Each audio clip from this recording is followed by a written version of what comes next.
না, এটা ভুল কথা। আল্লাহ শিরকের গুনাহ ক্ষমা করে। তওবার মতো তওবা করতে পারলে আল্লাহ শিরকের গুনাহ ক্ষমা করে দেয়।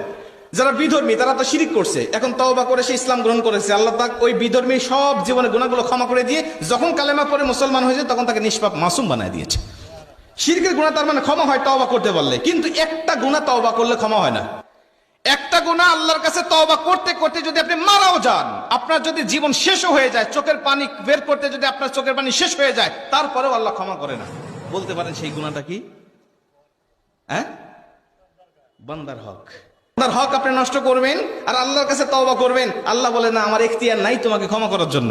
তুমি বান্দার কাছে ক্ষমা অপরাধ করেছো, বান্দার হক নষ্ট করেছো, বান্দার কাছেই ক্ষমা চাইতে হবে। বান্দার কাছে যদি ক্ষমা না চাও, আমি আল্লাহর কাছে ক্ষমা চাইবে, ফার্স্ট কাতারের মুসল্লি হবে, কিয়ামত পর্যন্ত হায়াত পাবে, মক্কায় গিয়ে হজ করবে, আমার কাছে তওবা করবে, আমি আল্লাহ ক্ষমা করবো না তোমাকে যতক্ষণ না পর্যন্ত এই বান্দা তোমাকে ক্ষমা না করে।